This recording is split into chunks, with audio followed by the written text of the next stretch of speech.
إن الحمد لله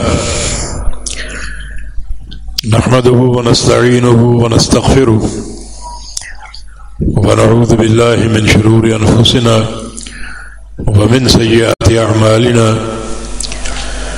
من يهده الله فلا مضل له ومن يضلله فلا هادي له وأشهد أن لا إله إلا الله وحده لا شريك له وأشهد أن محمدا عبده ورسوله يا أيها الذين آمنوا اتقوا الله حق تقاته ولا تموتن إلا وأنتم مسلمون يا أيها الناس اتقوا ربكم الذي خلقكم من نفس واحدة وخلق منها زوجها وبث منهما رجالا كثيرا ونساء واتقوا الله الذي تساءلون به والأرحام إن الله كان عليكم رقيبا يا أيها الذين آمنوا اتقوا الله وقولوا قولا سديدا يصلح لكم أعمالكم ويغفر لكم ذنوبكم ومن يطع الله ورسوله فقد فاز فوزا عظيما أما بعد فإن خير الحديث كتاب الله وخير الهدي هدي محمد صلى الله تعالى عليه وسلم وشر الأمور محدثاتها وكل محدثة بدعة وكل بدعة ضلالة وكل ضلالة في النار من يطع الله ورسوله فقد رشد واهتدى ومن يعص الله ورسوله فقد ضل وغوى اللهم صل على محمد وعلى آل محمد كما صليت على إبراهيم وعلى آل إبراهيم إنك حميد مجيد اللهم بارك على محمد وعلى آل محمد كما باركت على إبراهيم وعلى آل إبراهيم إنك حميد مجيد سبحانك لا علم لنا إلا ما علمتنا إنك أنت العليم الحكيم رب اشرح لي صدري ويسر لي أمري واحلل عقدة من لساني يفقه قولي أعوذ بالله من الشيطان الرجيم من همزه ونفخه ونفثه بسم الله الرحمن الرحيم وَلَقَدْ نَعْلَمُ أَنَّكَ يَضِيقُ صَدْرُكَ بِمَا يَقُولُونَ فَسَبِّحْ بِحَمْدِ رَبِّكَ وَكُن مِّنَ السَّاجِدِينَ وَاعْبُدْ رَبَّكَ حَتَّى يَأْتِيَكَ الْيَقِينُ. یہ سورۃ الحجر کی آخری 3 آیات ہیں اور یہ سورہ مبارکہ مکہ میں نازل ہوئی، جہاں مشرکین مکہ کی سختیاں اور ان کا تشدد اور ان کے نفسیاتی طعنے اور جسمانی اذیتیں اپنے شباب پر تھیں، اور اللہ رب العزت اپنے رسول کو صلی اللہ علیہ وسلم تسلی دے رہا ہے، فرمایا کہ وَلَقَدْ نَعْلَمُ، اور بتا تحقیق ہم جانتے ہیں، أَنَّكَ يَضِيقُ صَدْرُكَ، کہ آپ کا سینہ بہت تنگ ہوتا ہے، بِمَا يَقُولُونَ، ان کی باتوں سے، جو یہ باتیں کرتے ہیں اور طعنے دیتے ہیں، آپ کا سینہ بڑی تنگی محسوس کرتا ہے۔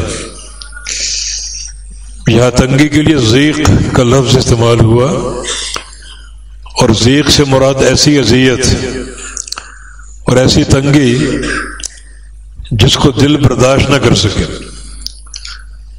اور یہ معاملہ واقعتاً نبی کی برداشت سے باہر تھا۔ نبی تو اپنی امت کی نجات کا حریص ہوتا ہے، ایک ایک بندے کی ہدایت کا متمنی ہوتا ہے، اور جہاں بے شمار لوگ اذیتیں دیں، تکذیب کریں، طعنے دیں، شاعر کہیں، مجنون کہیں، جادوگر کہیں اور طرح طرح کے القابات سے نوازیں، تو وہاں اس اذیت کا عالم کیا ہوگا؟ بلکہ نبی علیہ السلام کا نام تک تبدیل کر دیا کہ ان کو محمد نہ کہا کرو صلی اللہ علیہ وسلم، کیونکہ محمد کا معنی تعریف کیا ہوا، تو تعریف تو ہم کریں گے نہیں، تو اس کا الٹ مذمم رکھ لو، مذمت کیا ہوا۔ اب جب بھی آپ کا ذکر کرتے، آپ کا نام لیتے، مذمم کہہ کر نام لیتے۔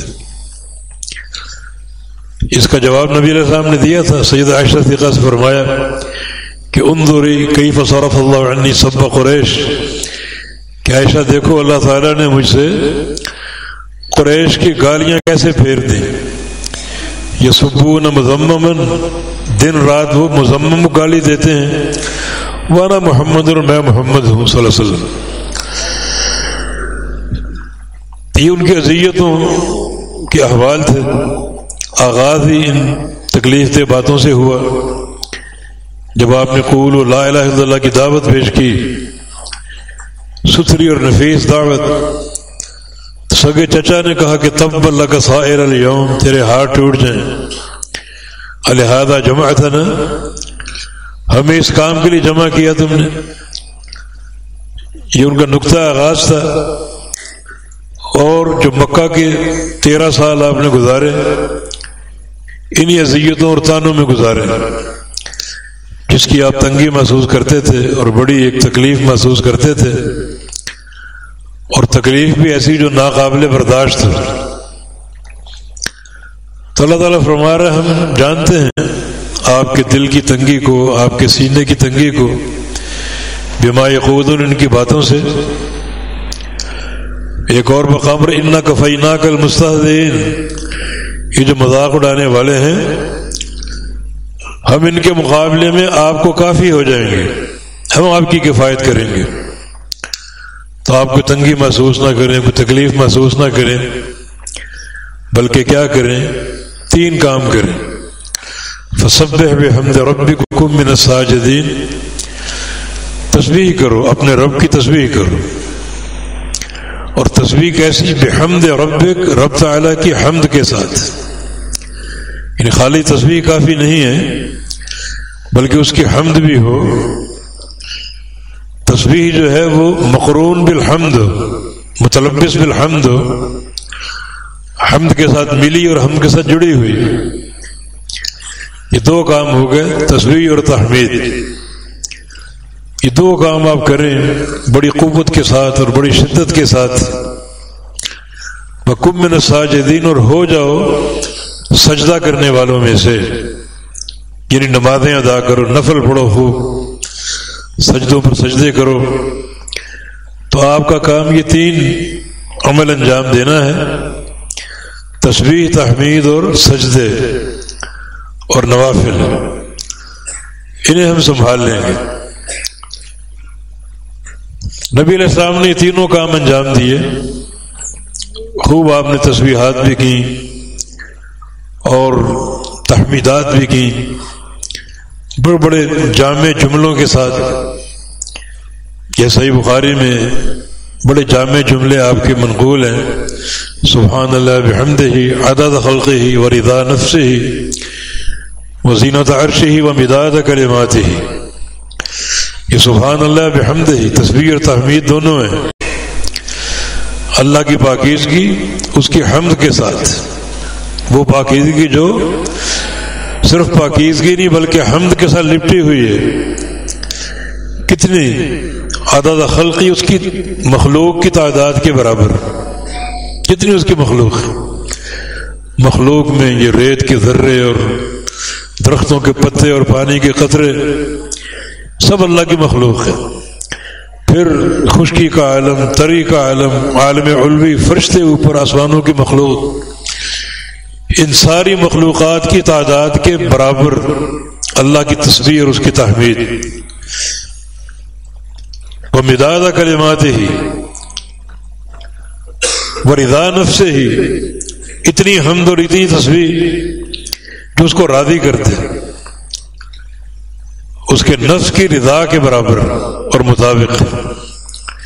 وہ زینت عرش ہی، اتنی حمد اور اتنی ثنا اور اتنی تسبیح جو اتنی بھاری ہو جتنا اس کے عرش کا وزن ہے. ومداد کلمات ہی، اور اتنی حمد اور اتنی تسبیح جو اس کے کلمات کی روشنائی کے برابر. اور قرآن میں صاف ہے کہ اگر یہ سمندر سارے روشنائی بن جائیں، اس جیسے 7 سمندر اور آ جائیں، ساری روشنائی خشک ہو جائے گی، اللہ کے کلمات ختم نہیں ہوں گے. یہ 4 بڑے جامع آپ کے کلمات اور آپ کے جملے. آپ نے جویریہ بنت حارث سے فرمایا تھا کہ اب تک تو نے جو بھی میرا ذکر کیا، اللہ تعالیٰ کا ذکر کیا، جتنا بھی میں نے یہ 4 کلمات 3 دفعہ کہے ہیں، تیرے اب تک کے پورے ذکر پر یہ بھاری ہیں. تو یہ آپ کا تسبیح اور تحمید کا انداز. تو آپ کا کام کیا ہے؟ فسبح بحمد ربک، اپنے رب کی حمد کے ساتھ آپ تسبیح کریں.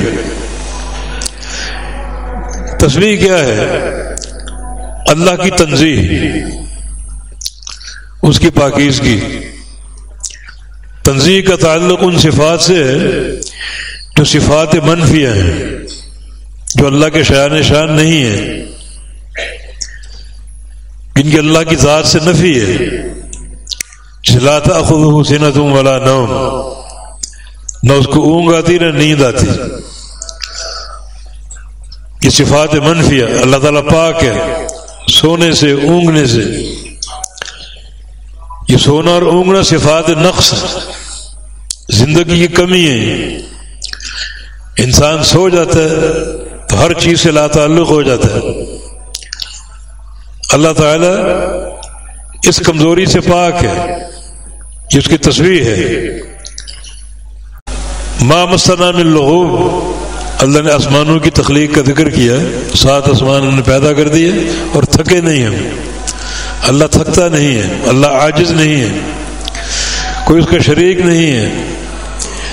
یہ سب تسبیح ہے. اللہ رب العزت ان ساری جو خامیاں اور عیوب ہیں ان سے پاک ہے. تسبیح صفات منفیہ کے ساتھ، ہر عیب کی نفی، ہر نقص کی نفی. پھر بحمد ربک، اپنے رب کی حمد کے ساتھ. حمد میں صفات کا اثبات ہے. وہ حی ہے، قیوم ہے، سمیع اور بصیر ہے، رحمان الرحیم ہے، رزاق ہے، جبار اور قہار اور ستار ہے. یہ سارے اللہ رب العزت کے نام اور اس کی صفات جن سے اللہ متصف ہے. تو تسبیح اور تحمید دونوں کام آپ نے کرنے. اس کا معنی یہ کہ عقیدے کی تکمیل اس کے بغیر نہیں ہوگی، توحید اس کے بغیر مکمل نہیں ہوگی. توحید صرف اللہ تعالیٰ کی اکیلے کی عبادت کا نام نہیں ہے، بلکہ ضروری ہے کہ ہر شریک کا انکار، ہر شریک کی نفی ہو. تو تسبیح اور تحمید دونوں کام آپ نے بجا لانے ہیں. رب کی تسبیح بھی ہو، رب کی تحمید بھی ہو.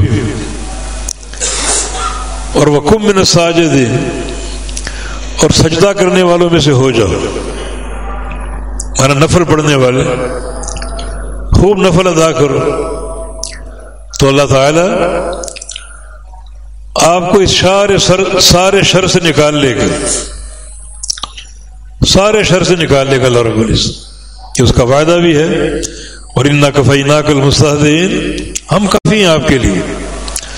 آپ اپنا کام انجام دیں، دعوت کا کام کریں، تبلیغ کا کام کریں، اور ساتھ ساتھ اپنی خلوتوں کو ان اذکار سے بھر دیں. تسبیح بھی اور تحمید بھی اور نوافل کی کثرت بھی. خوب سجدے کریں. چنانچہ نبی علیہ السلام نے خوب تسبیحات کی، تحمیدات کی اور خوب سجدے کیے. اور خوب نوافل ادا کیے. چند سالوں میں اللہ نے کایا پلٹ دی. مکہ فتح ہوا. بسم اللہ الرحمن الرحیم انا فتحنا لک فتحا مبینا لیغفر لک اللہ ما تقدم من ذنبک وما تأخر. ہم نے آپ کو فتح مبین دی ہے. فتح مبین جو ہے یہ حدیبیہ کا سفر اور صلح حدیبیہ، یہ معاہدہ اور یہ میثاق فتح مبین ہے. 10 سال جنگ نہ کرنے کا معاہدہ، مانا امن قائم ہو جائے، راستے محفوظ ہو جائیں، اور جو لوگ اسلام قبول کرنا چاہتے ہیں وہ آئیں اور اسلام قبول کریں. فتح مبین آپ کو دے دی. یہ فتح مکہ کی بشارت اور نوید ہے. کیوں؟ لیغفر لک اللہ ما تقدم من ذنبک وما تأخر. اس کا عام معنی کرتے ہیں کہ اللہ آپ کو معاف کر دے اگلے پچھلے گناہوں کو. معنی یہ بنتا نہیں ہے. ذنب کا کلام عرب میں ایک اور معنی بھی ہے، اور وہ ہے الزام. اللہ الزام دور کر دے، اتہامات دور کر دے. ایک شاعر ابو نجم العجلی، یہ عبد الملک بن مروان کا درباری شاعر بھی تھا اور بڑا صاحب کلام اور بڑا معتبر شاعر. اس کا ایک شعر ہے: قد اصبحت ام الخيار تدعي علی ذنبا كله لم اصنعی. ام خیار اس کی کوئی محبوب ہوگی، اس نے مجھ پر ایسے ایسے الزام دھرے ہیں کہ میں نے ان میں سے کوئی کام نہیں کیا. یعنی ذنب بمانا الزام، بمانا اتہام. ہم نے فتح مبین آپ کو دے دی تاکہ اللہ ان الزاموں کو دھوئے. کوئی آپ کو جادوگر کہہ رہا ہے، کوئی آپ کو ساحر کہہ رہا ہے، کوئی آپ کو مجنون کہہ رہا ہے، کوئی آپ کا نام مذمم رکھ رہا ہے. اللہ ان الزاموں کو دھو دے. یہ فتح مبین اس بات کی نوید بھی ہے. اور پھر دھوئے اللہ تعالیٰ نے. مکہ فتح ہو گیا. اب آئے کوئی مائی کا لال آپ کو ساحر کہنے کے لیے، کوئی مجنون کہنے کے لیے آئے، کوئی میدان میں آئے، ساری زبانیں گنگ ہو گئیں. آپ ہجرت کر کے مدینہ تشریف لائے تھے. یہودی کچھ اچھلتے کودتے تھے، کچھ دبے لفظ میں باتیں کرتے تھے. ایک موقع پر فرمایا آپ نے: من لے کعب بن اشرف، کون ہے جو کعب بن اشرف کو قتل کرے؟ ابو نائلہ اپنے ساتھیوں کے ساتھ اسے محل میں گیا اور رات کی تاریکی میں قتل کر کے آ گیا. ایک اور یہودی ابو رافع، بہت بڑا اس کا قلعہ تھا اور بڑے اس کے افراد اور لوگ تھے، وہ بھی اس طرح کی باتیں کرتا، اذیتیں دیتا، آپ کی زبان سے شعر کہتا، ہجو کرتا، آپ کی مذمت کرتا. فرمایا کون اس کو قتل کرے گا؟ تو عبداللہ بن عتیق چند ساتھیوں کے ساتھ گئے، اس کے قلعے میں گھسے اور رات کو اس کو قتل کر کے آ گئے. یہودی بھی جھاگ کی طرح بیٹھ گئے. اللہ نے سارے الزام دور کر دیے، یہ ساری باتیں دور کر دی. سبب کیا ہے؟ یہ 3 چیزیں. آپ کا کام تسبیح کرنا، تحمید کرنا اور نوافل ادا کر کے رب تعالیٰ کا قرب حاصل کرنا. کوئی پریشانی ہو، یہ امور جو ہیں پریشانیوں کا علاج ہے. کوئی غم ہو، کوئی دکھ درد ہو، کوئی بوجھ ہو، کوئی ثقل ہو، ان آیات کی یہ تعلیم ہے کہ یہ کام آپ نے انجام دینے ایک سچے عقیدے کے ساتھ رب تعالیٰ کی تسبیح کرنی، ہر عیب سے پاک ہے. سب سے بڑا عیب جناب الوہیت میں شریک مقرر کرنا، کوئی اس کا شریک نہیں ہے. اور جب کسی صفت نقص کی نفی کرو گے تو اس سے مکمل شان نہیں ابھرتی. مکمل شان ابھرتی ہے اس کے مقابلے کی صفت کو زندہ کرنے سے. اللہ کا کوئی شریک نہیں ہے، یہ تعریف مکمل نہیں ہوئی جب تک اس کا ضد جو اس کا عکس ہے اس کو کامل و اکمل نہ مانا. کوئی شریک نہیں مانا اس کی توحید کامل و اکمل ہے. یعنی شرک کی نفی توحید کے اقرار کے ساتھ، فسبح بحمد ربک، خالی نفی نہ ہو، نفی میں اس بات موجود ہو. اگر آپ کے اللہ ظلم نہیں کرتا تو یہ کمال تعریف نہیں ہے، بلکہ کمال تعریف کب ہوگی کہ اللہ تعالیٰ کمال عدل پر قائم ہے. جو اس کا عکس ہے، جو اس کا الٹ ہے، اس کو مانا جائے گا. اللہ تعالیٰ عاجز نہیں ہے، مانا اس کی کمال قدرت اس کی صفت ہے. اللہ کو اونگ نہیں آتی، نیند نہیں آتی، مانا اس کی حیات کامل ہے. تو یہ تسبیح اور تحمید دونوں رب تعالیٰ کی شان کہ ہر عیب سے پاک ہے، اور اس عیب کے مقابلے میں جو اثباتی صفت ہے اس کا اقرار و اعتراف، یہ توحید کی تکمیل ہے. تو خالی اثبات مکمل توحید نہیں جب تک شرک کی نفی نہ ہو، اور خالی نفی مکمل توحید نہیں جب تک توحید کا اثبات نہ ہو. دونوں باہم لازم ملزوم ہیں.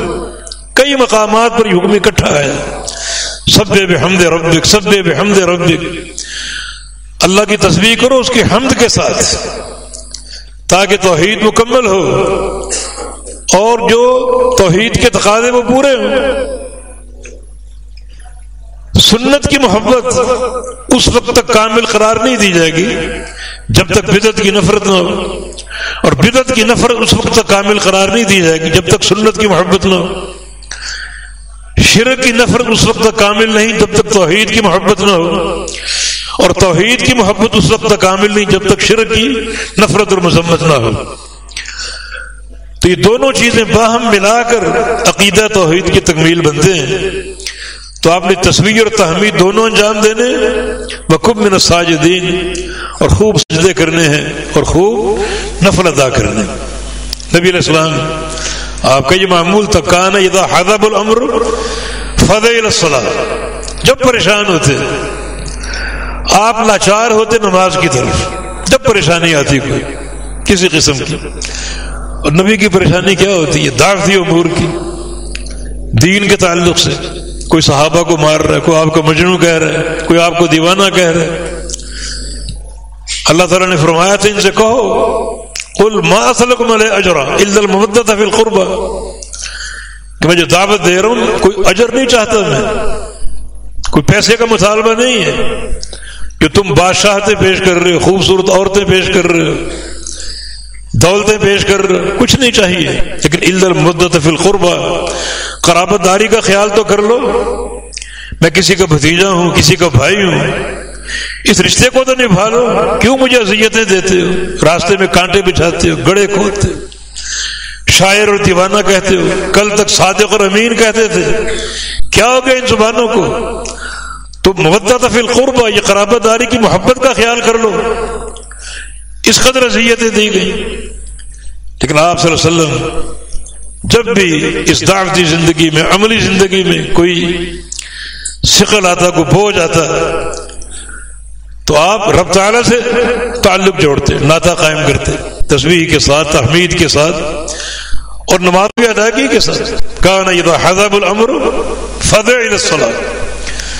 کوئی مشکل آ جاتی، کوئی الجھن آ جاتی، کوئی پریشانی آ جاتی، آپ لاچار ہوتے نماز کی طرف.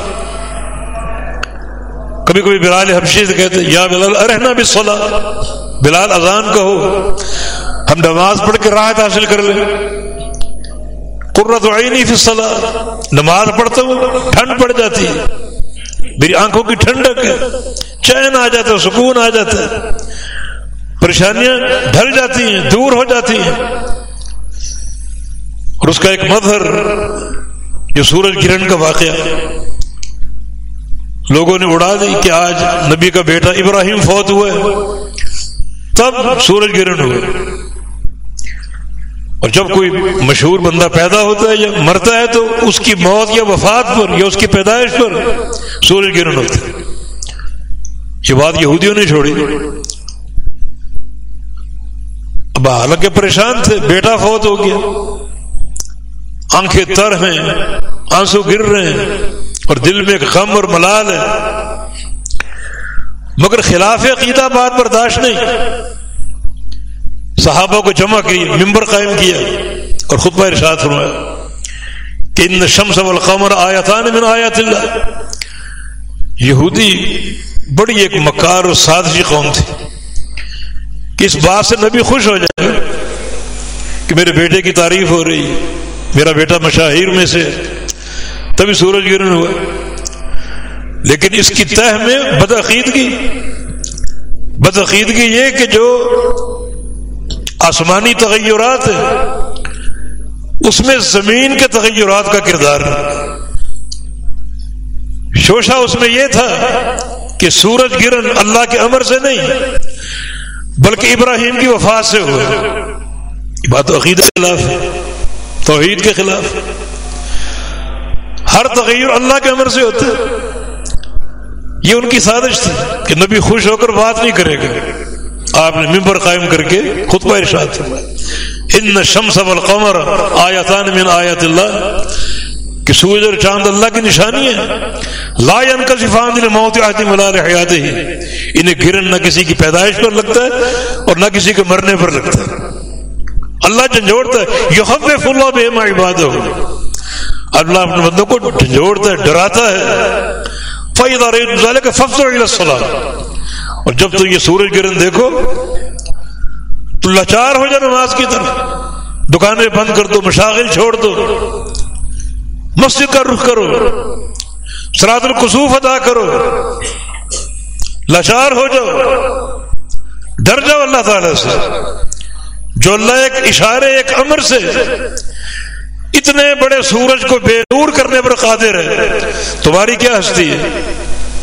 کس ذام پر تم اچھلتے ہو؟ کس ذام پر یہ باتیں کرتے ہو؟ بدعقیدگی، شرک اور بدعت کس ذام پر کرتے ہو؟ سو چھوڑ دو سب کچھ اور مسجد کا رخ کرو. یہ بھی اس بات کی دلیل ہے. کوئی گھبراہٹ ہو، کوئی فزع ہو، کوئی جزع ہو، کسی قسم کی پریشانی ہو، علاج جو ہے وہ نماز، علاج جو ہے وہ نماز. یہی صحابہ کی تربیت. عبداللہ بن عباس رضی اللہ عنہ سفر پر تھے، کچھ ساتھی ساتھ تھے، گھوڑے پر چلے جا رہے ہیں. پیچھے سے قاصد آیا اور خبر دی ان کے بھائی قثم بن عباس کی وفات کی، کہ آپ کا چھوٹا بھائی قثم بن عباس فوت ہو گیا. بڑا ملال و رنج ہوا. سواری ایک طرف لے گئے اور نیچے اترے اور 2 رکعت نماز ادا کی، نفل ادا کی، اس پریشانی کو کم کرنے کے لیے، پریشانی کو ختم کرنے کے لیے. ساتھ قرآنی آیت سے استدلال کیا کہ وَاسْتَعِینُوا بِالصَّبْرِ وَالصَّلَاةِ، اپنے امور میں مدد حاصل کرو صبر سے اور نماز سے. صبر کرو گے اللہ تعالیٰ آسانیاں پیدا کر دے گا، نماز پڑھو گے اللہ آسانیاں پیدا کر دے گا. اس آیت کریمہ سے استدلال کیا. اور اللہ تعالیٰ یقیناً جو اس کا فرمان ہے کہ صبر کر کے اور نماز ادا کر کے ساری پریشانی میں مدد حاصل کرو، پریشانیاں دور ہو جائیں گی، دکھ ختم ہو جائیں گے، درد جاتے رہیں گے اللہ تعالیٰ کے اس فرمان کی تعمیل کے بعد. بعض اوقات ایک نقد نفع حاصل ہو جاتا ہے. مسند احمد بن حنبل میں نبی علیہ السلام نے ایک قصہ بیان کیا. جریج بنی اسرائیل کا عابد، بڑا عابد تھا، کٹیا ایک بنا رکھی تھی، اس میں خلوت گزین رہتا اور ہر وقت نفل اور نمازیں اور اللہ کا ذکر. قوم نے اس کو بدنام کرنا چاہا، چنانچہ اللہ کا امر، اللہ کی حکمت، ایک فاحشہ عورت تھی، اس نے ایک بچے کو جنم دیا. اس کو گھیر لیا گیا، بھائی تمہاری تو شادی نہیں، بچہ کہاں سے آ گیا؟ تو اس نے جریج کی طرف اشارہ کیا، بچہ جریج کا. اب قوم پل پڑی، جریج کی کٹیا پر حملہ کر دیا. اس وقت نظام یہی تھا کہ زنا کا ارتکاب کرنے والا واجب القتل ہے. اس عورت کو بھی پکڑ لیا گیا اور جریج کو بھی گرفتار کر لیا گیا قتل کرنے کے لیے. پوچھا معاملہ کیا ہے؟ معاملہ ہی کہ یہ تمہارا بچہ ہے، اس عورت کا دعویٰ یہ بچہ تمہارا ہے. تھوڑی ساری قوم جمع، بچے کو بلا لیا اور کہا کہ پہلے مجھے 2 نفل پڑھنے تھے. یہ وَاسْتَعِینُوا بِالصَّبْرِ وَالصَّلَاةِ، 2 رکعت نماز ادا کرنے تھے. 2 نفل پڑھے، بچے کو گود میں لے لیا اور پوچھا کہ من ابو کا، تیرا باپ کون ہے؟ بچہ دودھ پیتا بچہ، 1 دن کا بچہ، بھلا کلام کر سکتا ہے، بول سکتا ہے، لیکن نماز پڑھ چکے، اللہ کے در کو دستک دے چکے. اللہ سے تعلق جوڑ چکے. واستعینوا بالصبر والصلاۃ وکن من الساجدین. نفل پڑھو, اللہ پریشانیاں دور کر دے گا. یہ ایک دن کا بچہ بول پڑا, سامنے وہ فنکار کھڑا تھا, چرواہا ہے کہ وہ میرا باپ ہے. قوم ہکا بکا, یہ بچہ بات کر رہا, بچہ بات کر رہا. پھر ساری قوم جریج کے پاس آ گئی, معافیا مانگ رہی ہے, ہاتھ جوڑ رہی ہے, اور کہا کہ جو کٹیا ہم نے تمہاری گرائی ہے ہم اس کو سونے کا بنا دیتے ہیں. مجھے سونے کی حاجت نہیں ہے, جیسی تھی ویسی بنا دو. تو دیکھیں واستعینوا بالصبر والصلاۃ. کوئی مشکل آ جائے, الجھن آ جائے, ایک تو صبر لازم پکڑ لو, دوسرا نماز پڑھو, نفل پڑھو, اللہ مدد کرے گا, اس کا وعدہ ہے. وکن من الساجدین. اے محمد صلی اللہ علیہ وسلم, کفار کی اذیت کا مقابلہ کرنے کے لیے سجدے کرو. آپ نے خوب نفل پڑھے, خوب سجدے کیے, خوب اللہ کا ذکر کیا, تسبیح و تحمید کی, اور تھوڑے سے عرصے میں اللہ تعالیٰ نے یغفر لک اللہ ما تقدم من ذنبک وما تاخر, اگلے پچھلے سارے الزام دھو دیے. آئے کوئی میدان میں, کوئی میرے نبی کو ساحر کہہ کے دکھائے, کوئی جادوگر کہہ کے دکھائے, ساری زبانیں گونگ ہو گئی. ان کو اعتراف کرنا پڑا, اقرار کرنا پڑا. یقیناً بڑی اس میں قوت ہے, اللہ کے ذکر میں بڑی قوت اور طاقت. نبی علیہ السلام کے صحابی تھے کعب بن ربیعہ الاسلمی رضی اللہ عنہ. اصحاب صفہ کے تھے, 18 سے 20 سال کی عمر تھی. کوئی گھر نہیں تھا, کوئی اہل نہیں تھا, مسجد میں رہتے, مسجد میں سوتے, اور کوئی کھانا پیش کر دیتا تو کھانا کھا لیتے. مگر دن بھر کا معمول کیا تھا؟ اللہ کے نبی کی خدمت. آپ کے کام آ رہا ہے, جا رہا ہے, آپ کے کام کرنے کے لیے. نبی صاحب نمازوں میں آ رہے ہیں تو آپ کے سامنے کھڑا ہے آپ کی خدمت کے لیے. آپ عشاء پڑھ کے گھر چلے جاتے, یہ کچھ وقت آرام کر کے پھر کھڑے ہو جاتے, اور وضو کا پانی لے کر نبی علیہ السلام کے دروازے پر بیٹھ جاتے آپ کی خدمت کے لیے. سوچتے یہ تھے کہ اگر رات کو آپ کو اٹھنا پڑے, کوئی تکلیف ہو, کوئی مسئلہ ہو, تو آپ کی مدد کے لیے میں موجود ہوں. ممکن ہے پانی نہ ملے تو پانی موجود ہوں, پیش کر دوں. یہ کہہ کر آپ کی چوکھٹ پر بیٹھ جاتا ہے اور کہتا مجھے روحانی سکون ملتا, روحانی سرور ملتا. اندر سے سبحان اللہ الحمدللہ کی آوازیں آ رہی ہوتی, لا الہ الا اللہ کی آوازیں آ رہی ہوتی, اللہ کے پیارے پیغمبر کے ذکر کی. آپ قیام اللیل کرتے اور قرآن پڑھتے, مجھے روحانی مسرت ملتی, روحانی سکون ملتا.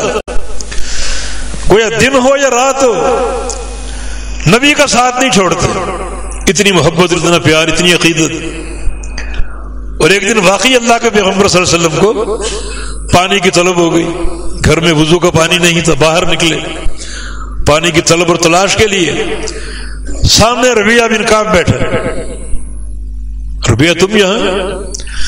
عرض کیا میں تو مدتوں سے آ رہا ہوں. یہ سوچ کر بڑا خوش ہوئے, کیا محبت کا عالم, بڑا خوش ہوئے. اب آپ کو وضو کروا رہے ہیں اور فرما رہے ہیں ربیعہ سل تعطا, کچھ مانگو تمہیں دیا جائے گا, جو مانگو گے عطا ہوگا. بہت بڑی ضمانت آپ نے دے دی, جو سوال کرو گے ملے گا. کچھ سوچنے کی مہلت مانگی. بہت کچھ مانگ سکتے تھے, اکیلے ہیں, شادی ہو جائے, گھر مل جائے, کوئی کاروبار مل جائے, کوئی کھیتی باڑی کی سبیل بن جائے, کوئی باغات مل جائے, جو مانگو گے ملے گا. ہر خیال کو جھٹک دیا.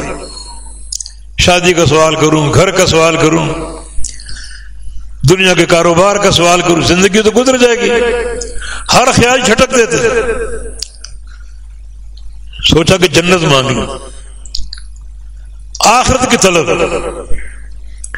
پھر یہ نقطہ ذہن میں آیا کہ آخرت میں اگر جنت مانگ بھی لوں تو وہ نبی جس کی دن رات خدمت کرتا ہوں وہ کہاں ہوگا اور میں کہاں ہوں گا.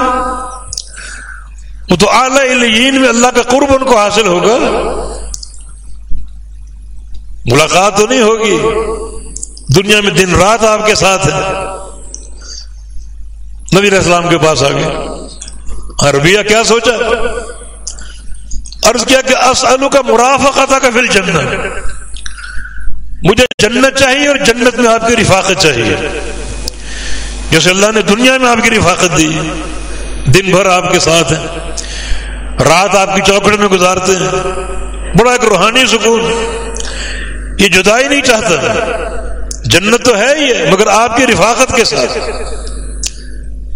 ربیہ بڑا اونچا سوال کر لیا تم نے. اس کے لیے کیا کرنا پڑے گا؟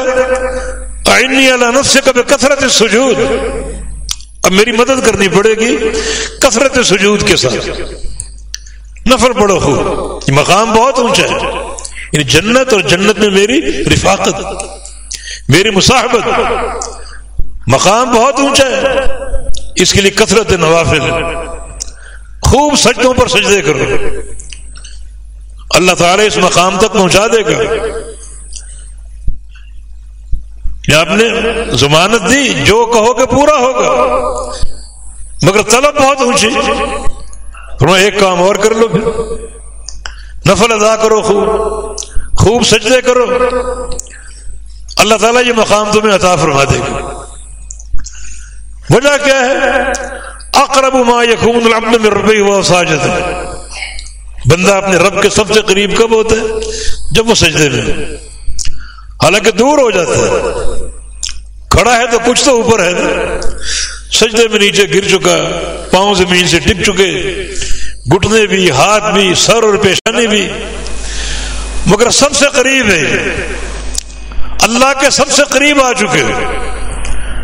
اپنی حاجتیں مانگو، ضرورتیں مانگو، تکلیفوں کا ازالہ مانگو، جو پریشانیاں ان کا ازالہ مانگو. اللہ ہر شے عطا فرمائے گا، اس کا وعدہ ہے. وَقُم مِّنَ السَّاجِدِينَ، کہ سجدہ کرنے والوں میں سے ہو جاؤ، نفل ادا کرنے والوں میں ہو جاؤ، تو اللہ تعالیٰ تمہیں خوب عطا کرے گا. مسجد میں ایک بزرگ کو دیکھا گیا، 2 نفل پڑھے، پھر کھڑے ہو گئے، پھر 2 نفل پڑھے، پھر 2 نفل. جمعے کا دن کچھ نوجوان ان کے پاس گئے کہ آپ نفل پہ نفل پڑھ رہے ہیں، کچھ اندازہ بھی کیا پڑھ رہے ہیں، کتنا پڑھ رہے ہیں، کوئی حساب بھی ہے؟ جمعے سے قبل نوافل کا حساب نہیں. ثم صلی ما قدر له، جو وقت سے پہلے آ جائے مسجد میں، جو مقدر ہو وہ نماز پڑھے، 2 نفل پڑھ لے، 2 پڑھ لے، 4 6 8 10 50 100 جتنے مرضی پڑھ لے. ابن رجب فرماتے ہیں کہ بعض سلف صالحین جمعہ پڑھنے جاتے ہاتھوں میں چراغ لے کر. کوئی دن میں چراغ جلاتا ہے؟ نہیں، وہ رات کو تہجد سے فارغ ہو کر جمعے کے لیے چلے جاتے، چراغ لے کر آتے، رات ہی کو چلے جاتے. گھر میں تہجد کا اہتمام کیا اور رات ہی کو مسجد میں روانہ ہو جاتے. اتنا جلدی جاتے، بڑا اس کا اجر ہے، بڑا اس کا ثواب ہے. تو اس سے پوچھا کوئی حساب ہے آپ کا؟ نفل پہ نفل پڑھتے جا رہے. اس نے کہا کہ اخبرنی حبی ابو القاسم، مجھے میرے پیارے نے بتایا، ابو القاسم. ان کی آنکھیں کھول گئی، پیارا ابو القاسم رسول اللہ صلی اللہ علیہ وسلم، کون ہو تم؟ کہا کہ نبی کا صحابی ابو ذر غفاری رضی اللہ عنہ. فرمایا جو جتنے بھی نفل پڑھے گا، سجدے کرے گا، اللہ ہر سجدے کے بدلے اس کا درجہ اونچا کرتا جائے گا، اونچا کرتا جائے گا، بڑھاتا جائے گا.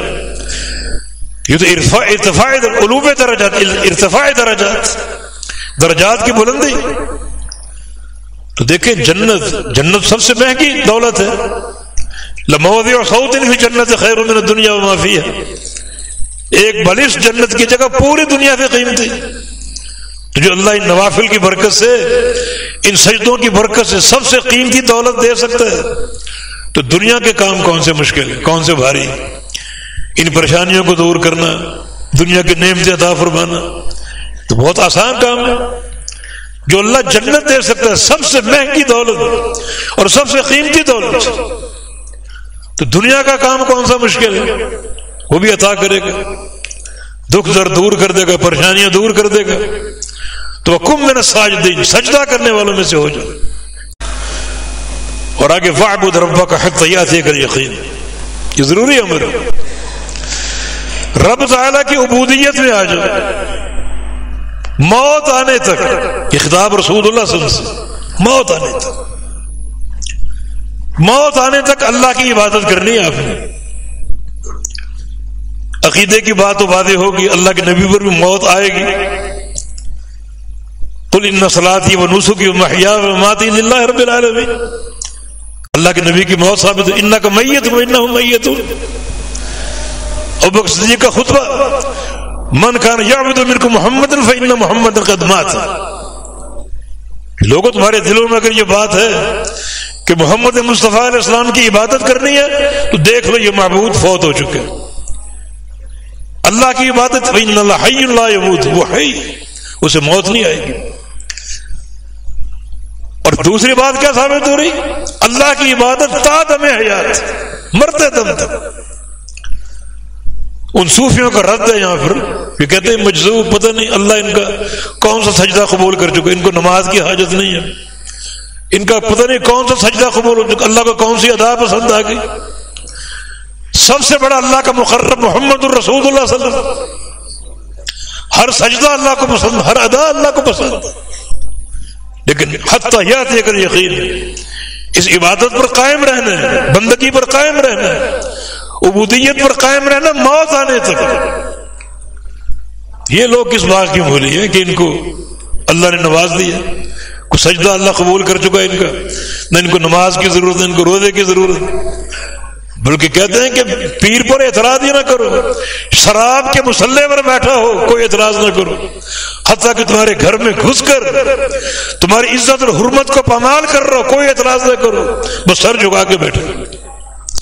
اس قدر جہالتیں، اس قدر ضلالتیں. اور یہاں کیا ہے؟ وَاعْبُدْ رَبَّكَ حَتَّىٰ يَأْتِيَكَ الْيَقِينُ، رب تعالیٰ کی عبادت کرو موت آنے تک. اور اللہ کے نبی نے موت آنے تک عبادت کی.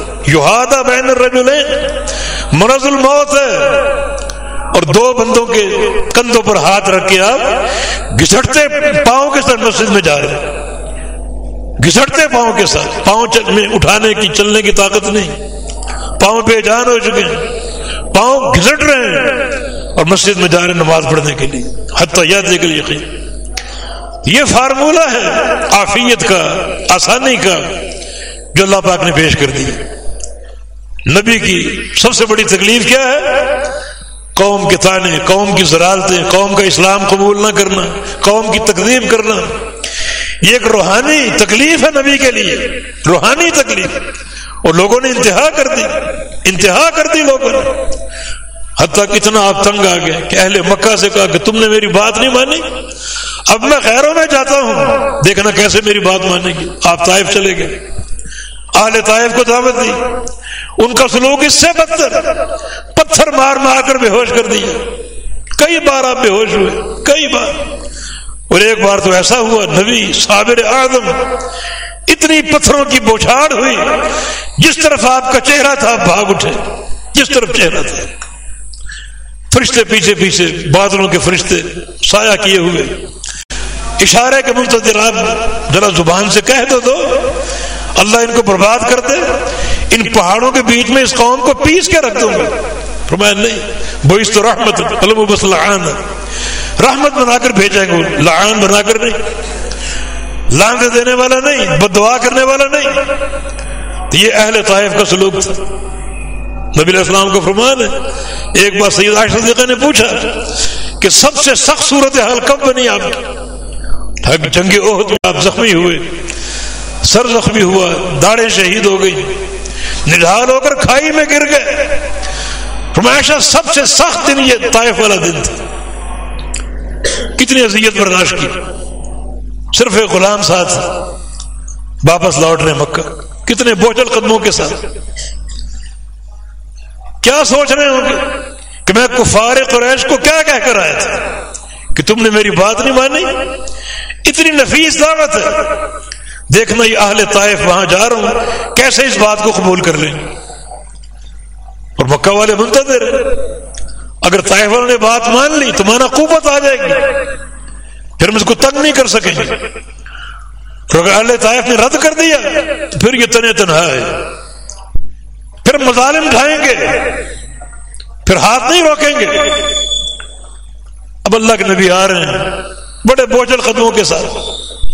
دیکھیں کتنا ضیق صدر, کتنا ملال, کتنا دکھ قوم کے رویے کا, اہل طائف کے رویے کا. حتیٰ کہ نبی علیہ السلام, نبی کا ہر معاملہ تعلیم ہے امت کے لیے. آپ نے جناب زید کو بھیجا کہ جاؤ متمر عدی کے پاس جاؤ. مشرک تھا لیکن بڑا زیرک اور سمجھدار, اور اس سے جا کر ہو کہ محمد صلی اللہ علیہ وسلم میں مکہ آ رہا ہوں, مجھے قوم کی دست درازی کا ڈر ہے, تم مجھے امان دینے کو تیار. متم ندی کے پاس آ گئے, آ کر یہ بات کی. متم تیار ہو گئے. 4 اس کے بیٹے تھے, چاروں کو تلوار دے دی اور بیت اللہ کے ایک کونے میں کھڑا کر دی اور کہا کہ میں نے محمد کو امان دے دی صلی اللہ علیہ وسلم. کوئی انگلی ان کی طرف اٹھے گردن کاٹ دینا اس کی, چاہے ابو جہل ہو, عتبہ شیبہ, کوئی بھی ہو, میں نے امان دی. متم کی امان سب نے قبول کر لی. یہ حالات تھے. اور جب جنگ بدر ہوئی تو یہی متم کا بیٹا, متم فوت ہو چکا, اس کا بیٹا جبیر بن متم رضی اللہ عنہ ابھی تک کافر ہے, اسلام قبول نہیں کیا. ان 70 قیدیوں کی بات کرنے آئے ان کے فدیے کے تعلق سے. قوم کا کفار کا سفیر بن کر آئے. بات چیت ہو رہی تھی, مغرب کا وقت ہو گیا. فرمایا ہماری نماز کا وقت ہو گیا, نماز پڑھیں گے پھر بات کریں گے. اور مسلم کہتا ہے کہ میں نے پہلی بار قرآن سنا. آپ نے سورہ طور پڑھی, ذالک اول ایمان وقر قلبی, میرے دل پر ایمان کی پہلی دستک تھی. اس سے قبل ہمارے بڑے ہمیں قرآن سننے نہیں دیتے تھے. مت قریب جانا, مت قریب جانا, وہابی ہو جاؤ گے, مت قریب جانا, یہ ساحر ہے, جادوگر ہے, فلاں اور فلاں.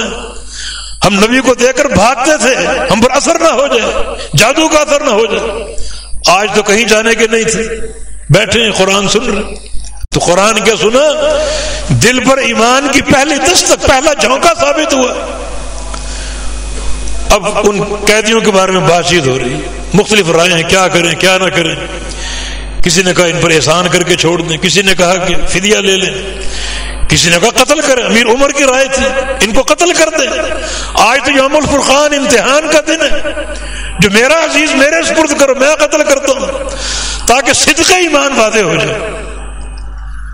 اس وقت اللہ کے نبی صلی اللہ علیہ وسلم کو متعم کا احسان یاد آ گیا. بیٹا سامنے بیٹھا ہوا, فرمایا کہ لو کان متعم بن عدی حیا ثم کلمنی فی هؤلاء نذرا لترکتهم له. آج اگر متعم زندہ ہوتا اور وہ سفارش کرتا ان کو چھوڑنے کی تو بغیر پیسے کے چھوڑ دیتا, بغیر فدیے کے چھوڑ دیتا, تاکہ اس احسان کا بدلہ چکا سکوں جو متعم نے کیا تھا امان دے کر. تو کیسے کیسے حالات تھے, کیسے کیسے حالات تھے, کٹھن حالات اور بڑے مشکل حالات. نبی علیہ السلام کی حدیث بھی ہے, جتنا مجھے صبر کرنا پڑا کسی نے صبر نہیں کیا, جتنا مجھے اذیت دی گئی کسی اور کو اذیت نہیں دی گئی. لیکن آپ نے کیا کرنا, فسبح بحمد ربک وکن من الساجدین, رب کی تسبیح کرو, ذکر و اذکار کرتے رہو اور سجدوں پر سجدے کرو, خوب نفل پڑھو. اور واعبد ربک حتی یاتیک الیقین, رب تعالیٰ کی عبودیت توحید کامل کے ساتھ مرتے دم تک اختیار کر لو. باقی کام ہم پر چھوڑ دو. اللہ نے سارے کام کر دیے, فتح بھی دے دی, فتوحات بھی عطا فرما دی, غنیمت کے مال بھی ڈھیر ہو گئے, مسلمان مالا مال ہو گئے, کفار کی اذیتیں, کفار کے طعنے سارے کے سارے ختم ہو گئے. یہودی پریشان کرتے تھے وہ بھی جلا وطن ہو گئے, اور بڑی ذلت کی ایک صورت میں جلا وطن ہوئے. قصے بڑے موجود ہیں. اللہ تعالی ہمیں توفیق دے کہ ہم جو بھی اس کی ہدایات ہیں ان کو اپنائیں. ہمارا کام شریعت کی تنفیذ ہے, باقی اللہ کا کام اللہ کرے گا. اس کے وعدے, ان اللہ لا یخلف المیعاد, اللہ وعدہ خلافی نہیں کرتا. من اصدق من اللہ قیلا, اللہ سے بڑھ کر سچی بات کون کر سکتا. تمہارا کام باتوں پر عمل کرنا, ان کی تطبیق اور ان کی تنفیذ. باقی کام اللہ رب العزت کا ہے. والتوفیق بید اللہ تعالی. اللہ تعالی ہمیں عمل کی اطاعت کی توفیق عطا فرما دے. اللہ تعالیٰ توحید کامل سے سینوں کو منور فرما دے, نبی کی محبت سے دلوں کو بھر دے اور نبی کی اطاعت سے دلوں کو بھر دے. اقول قولی ھذا واستغفر اللہ لی ولکم وآخر دعوانا ان الحمد للہ رب العالمین.